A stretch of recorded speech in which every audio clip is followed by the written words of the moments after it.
வணக்கம் நண்பர்களே. இது அண்ணனுக்கும் தங்கைக்கும் இடையில் நடக்கும் சம்பவம். எங்கள் வீட்டில் நான், அம்மா, அப்புறம் ஒரே தங்கை. என் பெயர் சேகர். வயது 24. பேங்க் ப்ரொபேஷனரி ஆஃபீஸர் எக்ஸாம் எழுதிவிட்டு அதன் ரிசல்ட்டுக்காக காத்திருக்கிறேன். தங்கை பெயர் உமா. எங்கள் ஊர் தஞ்சாவூர் பக்கத்திலுள்ள நீடாமங்கலம். நாங்கள் விவசாய குடும்பம். தங்கை உமா பிஎஸ்சி கோர்ஸில் காலேஜ் முதல் வருடம் படித்து கொண்டிருக்கும் போதே புரோக்கர் மூலமாக ஜாதகம் எல்லாம் பொருந்தி இருக்கிறது என்று ஒரு வரன் வர 1.5 வருடத்துக்கு முன்னால் தான் ஒரு வசதியான இடத்தில் விமரிசையாக திருமணம் செய்து வைத்தேன். நல்ல வரன் என்று விசாரித்துதான் திருமணம் செய்து வைத்தோம். ஆனால் கல்யாணம் ஆன ஒரு வருடத்திலேயே அவளுக்கும் அவள் புருஷனுக்கும் வரதட்சிணை பிரச்சினையில் சண்டை வந்து இருவருக்கு ஒத்து வராமல் போக நிறைய சண்டைகளுக்கு பிறகு அவள் புருஷன் உமாவை டைவோர்ஸ் செய்வதாக சொல்லி டைவோர்ஸ் கேட்டான். குழந்தை ஒன்று பிறந்து விட்ட நிலையில் என் தங்கையும் தொலைந்தது சனியன் என்று டைவோர்ஸுக்கு சம்மதித்து 2 மாதங்களுக்கு முன்பு அவள் கணவன் டைவோர்ஸும் வாங்கிக் கொண்டான். கொடுமைக்கார புருஷனுடன் எவ்வளவு நாள்தான் வாழ்வது? தங்கை குழந்தை பெற்றதும், இது யாருக்குடி பொறந்த குழந்தை?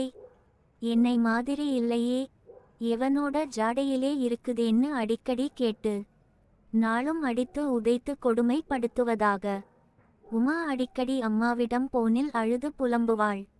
பாவம், அம்மாவால் என்ன செய்ய முடியும்?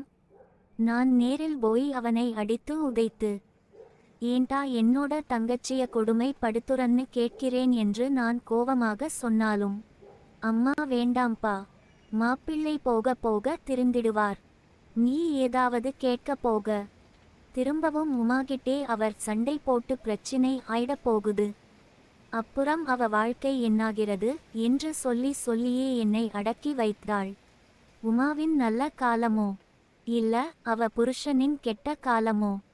டைவோர்ஸ் ஆன அடுத்த மாதமே உமாவின் புருஷனும் ஒரு ஆக்சிடெண்டில் இறந்து விட என் தங்கை தனி மரமானாள்.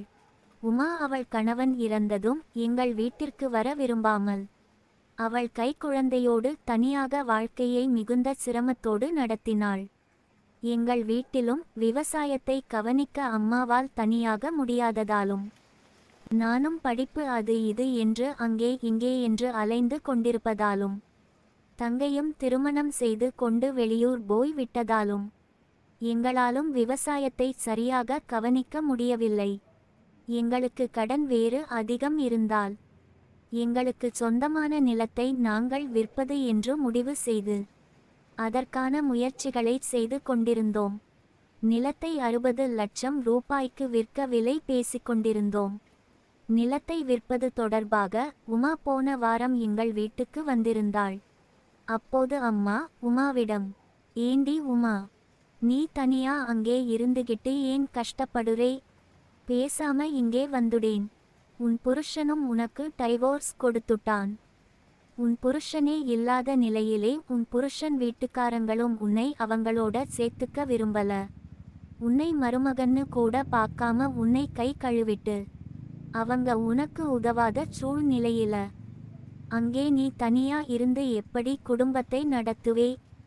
என் புருஷனே எனக்கு இல்லைன்னு ஆனதுக்கப்புறம் எப்படிம்மா என்னை அவங்க கூட என்னை சேர்த்துக்குவாங்க? என்னை கட்டிக்கிட்டவன் டைவோர்ஸ் பண்ணினதுக்கப்புறம் என்னை கட்டி கொடுத்த இத்துல எனக்கு உறவு இருக்க முடியும்? நான் எப்படியோ குடும்பத்தை நடத்திக்கிறேன்மா. என் கஷ்டத்தை உங்களோட பங்கு போட்டுக்க எனக்கு விருப்பம் இல்லை.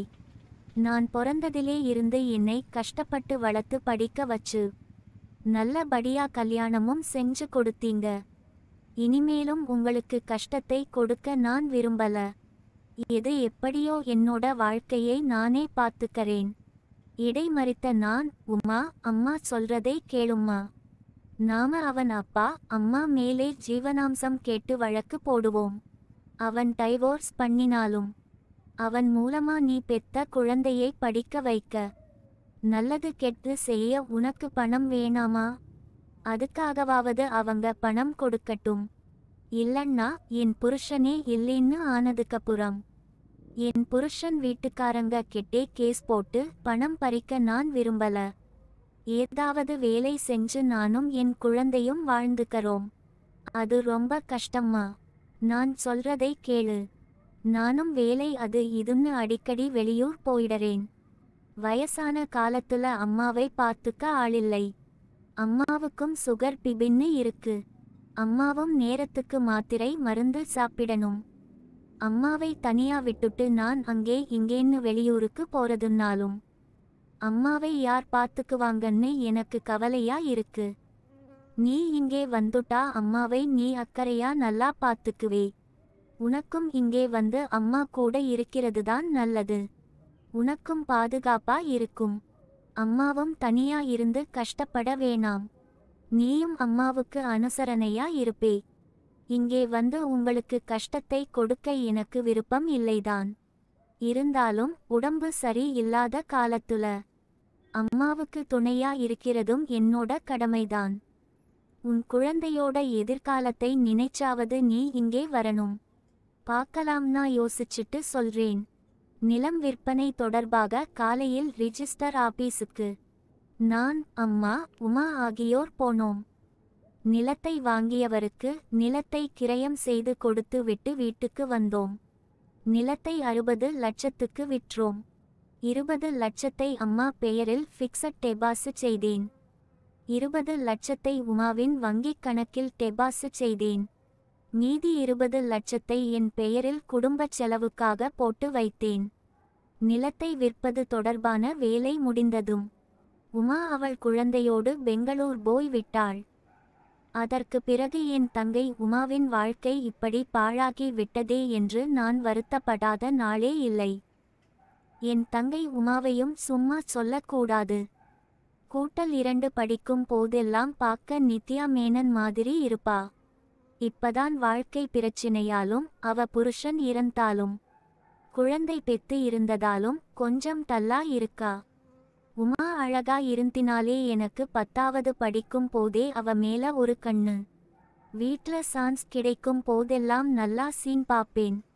ஆனா அது தெரிஞ்சும் அவ தெரியாத மாதிரி இருப்பா. இப்படி சின்ன சின்ன சில்மி அவ கூட விளையாடிக்கிட்டு இருந்தப்பதான் அவளுக்கு கல்யாணம் ஆனது.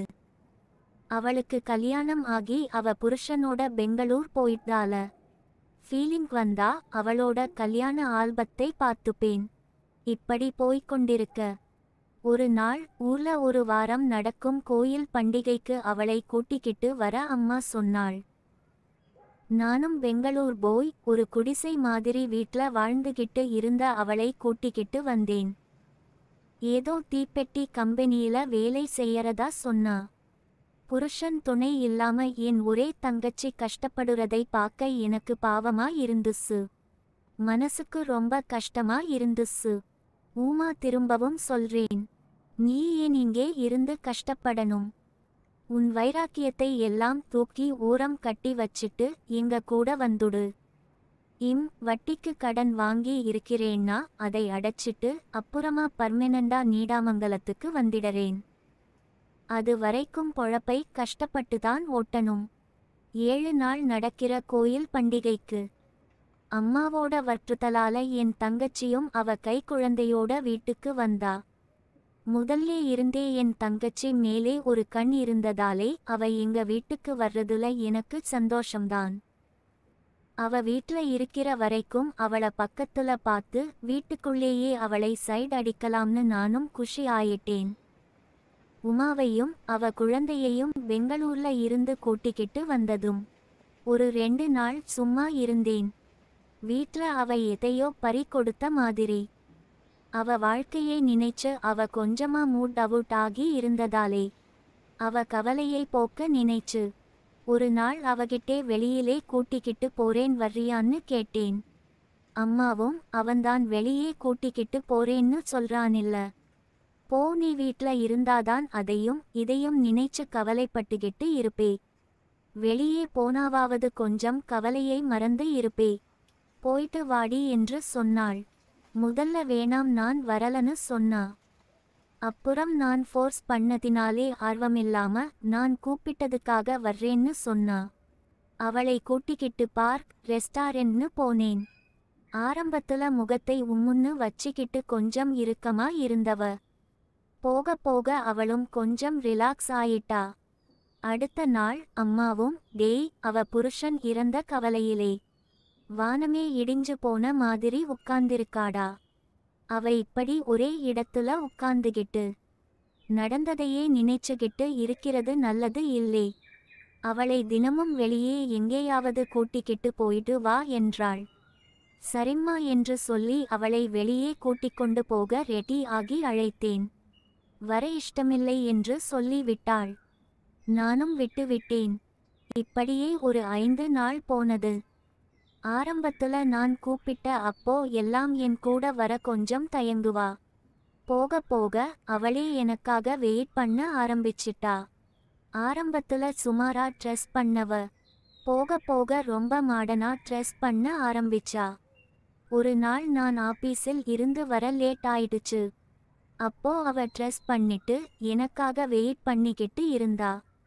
என்னன்னு கேட்டேன். போரடிக்குது வெளியே போகலாமுன்னு சொன்னா. தலையில பூவும் நெத்தியிலே பொட்டும் இல்லாத அவளை பார்க்க எனக்கே பாவமாக இருந்து. நான் அதையும் இதையும் சொல்லி தலையில பூ வைக்கவும் நெத்தியிலே பொட்டு வைக்கவும் கட்டாயப்படுத்த முதல்ல வேணாம் வேணாம்னு மறுத்தவ அப்புறம் எப்படியோ மனசு மாறி ஒத்துக்கிட்டா. குழந்தையை தூங்க வச்சிட்டு அம்மா குழந்தை முழிச்சுக்கிட்டா பாத்துக்கோ, ஃபீடிங் பாட்டில்ல பால் எடுத்து வச்சிருக்கேன்னு அம்மா கிட்டே சொல்லிட்டு